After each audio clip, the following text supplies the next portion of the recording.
أعوذ بالله من الشيطان الرجيم.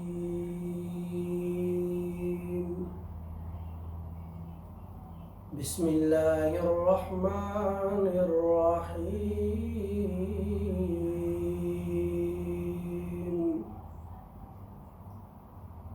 سبحان ربك رب العزة عما يصفون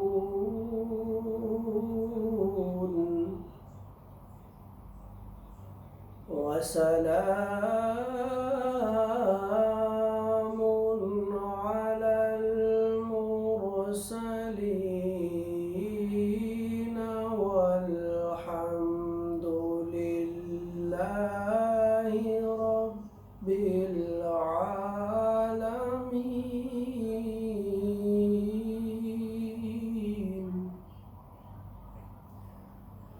والحمد لله رب العالمين.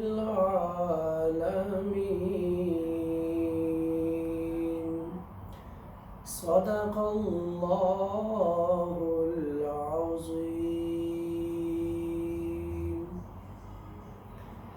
الحمد لله رب العالمين. الصلاة والسلام على سيد الأنبياء والمرسلين.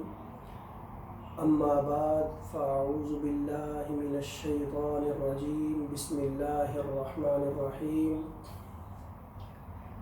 يا أيها الذين آمنوا كتب عليكم الصيام كما كتب على الذين من قبلكم لعلكم تتقون. صدق الله العظيم وصدق رسوله النبي الكريم الأمين. ونحن على ذلك لمن الشاهدين والشاكرين والحمد لله رب العالمین. محترم سامعین و ناظرین کرام، آج کے اس مختصر وقت میں ہم موضوع رمضان المبارک کے حوالے سے چند ایک گزارشات پیش کریں گے.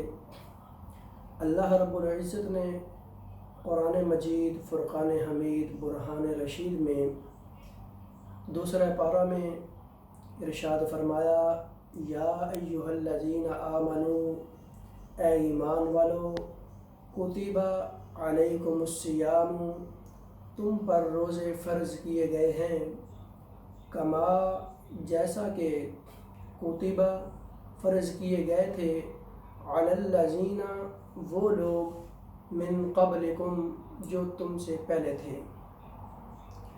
اللہ رب العزت نے ہمیں ارشاد فرمایا کہ اے مومنوں، اے ایمان والو، تم پر روزے فرض کیے گئے ہیں ایسے ہی جیسا کہ تم سے پہلے لوگوں پر فرض کیے گئے تھے. اور روزے فرض کرنے سے کیا فائدہ ہوگا، کیا فائدہ ہونا چاہیے؟ اللہ رب العزت فرما رہا ہے قرآن مجید میں کہ روزے اس لیے فرض کیے گئے تم پر، لعلکم تتقون، تاکہ تم پرہیزگار بن جاؤ. اللہ رب العزت نے ہمیں بتا دیا، وجہ بتا دی، مقصد بتا دیا کہ اللہ رب العزت نے روزے ہم پر فرض کیوں کیے.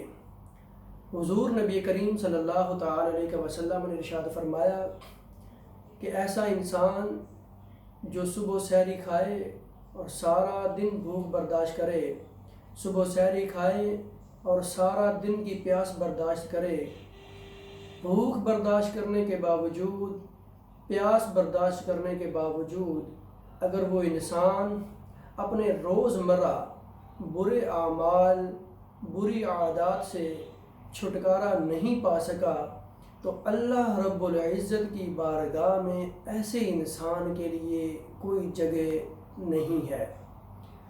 تو کرنا کیا چاہیے؟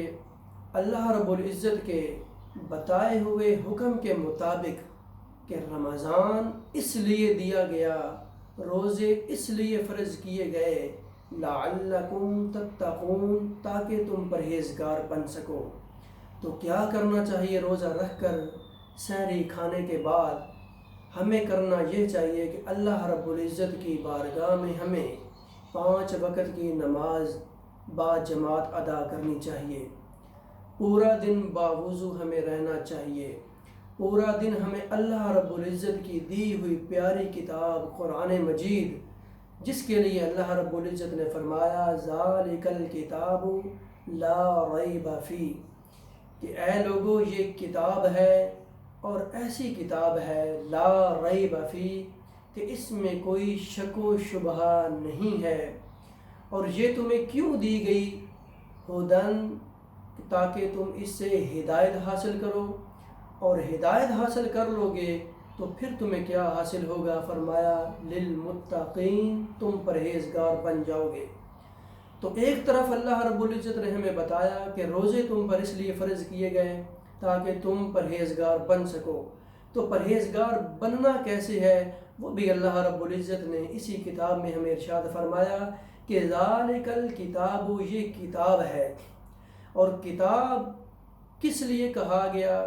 اس لیے کہ ہم اس کتاب کو صرف اور صرف یہ نہ سمجھیں کہ یہ اللہ رب العزت کا ایک محض بھیجا ہوا ایک کلام ہے، بلکہ ہم اس چیز کو سمجھیں کہ اللہ رب العزت نے اس کو بھیج کر ہمیں ارشاد فرمایا کہ یہ میں کتاب دے رہا ہوں، اور کتاب اس لیے ہوتی ہے کہ اس کتاب کو ڈیلی بیس پہ کھولا جائے، اس کو دیکھا جائے، صرف دیکھا ہی نہ جائے، اس کو پڑھا جائے، اور صرف پڑھا ہی نہ جائے کتاب کو، بلکہ اس کتاب کے اندر کیا ہے اس کو سمجھنے کی ہمت کرنی چاہیے، اس کتاب کے اندر کیا لکھا گیا ہے اس کو سمجھنے کی بھی ہمت کرنی چاہیے۔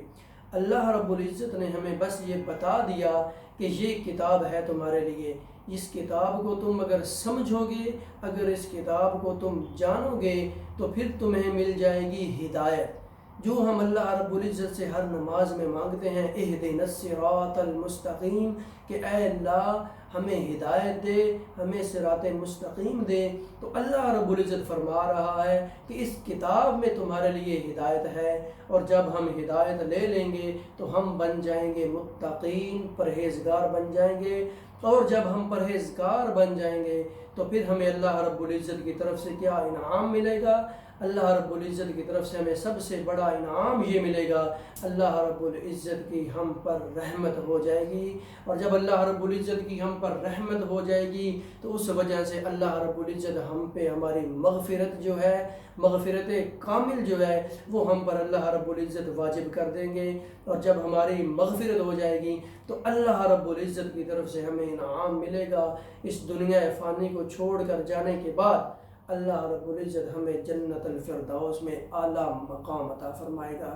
تو احباب ذی وقار، سامعین و ناظرین کرام، آج کے ہمیں اس مختصر وقت میں، مختصر اس ٹائم میں یہ سیکھنے کو ملا کہ روزہ رکھ کر ہمیں برے کام نہیں کرنے ہیں، اپنے معمول کی عادات کو چھوڑ کر، اپنی جو معمول میں ہم چغل خوری کرتے ہیں اس کو چھوڑ کر، معمول کی غیبت کو چھوڑ کر، معمول کے روز مرہ کرنے والے حسد کو چھوڑ کر، وہ ساری چیزوں کو پیچھے رکھ کر، جھوٹ بولنے کو پیچھے رکھ کر ہم نے اللہ رب العزت کی بارگاہ میں سجدہ ریز ہونا ہے، ہم نے نماز پنجگانہ ادا کرنی ہے، ہم نے قرآن پاک کو پڑھنا ہے، بلکہ قرآن پاک کے جو ہم پر حقوق ہیں ان کو بھی بجا لانا ہے۔ صرف پڑھنا ہی نہیں مقصد ہے، قرآن مجید کو پڑھنے کے ساتھ ساتھ قرآن پاک کو قرآن ماننا بھی اس کا حق ہے، قرآن پاک کو پڑھنا بھی اس کا حق ہے، پڑھنے کے بعد اس کو سمجھنا بھی اس کا حق ہے۔ تو یہ قرآن مجید کے ہم نے حقوق بھی بجا لانے ہیں، اور اللہ رب العزت کی بارگاہ میں نوافلی عبادت کریں، اور اللہ رب العزت سے اپنی اور اپنے اہل خانہ کی ہدایت کے لیے اور بخشش و مغفرت کے لیے دعا کرتے رہیں۔ وآخر دعوایا ان الحمد للہ رب العالمین۔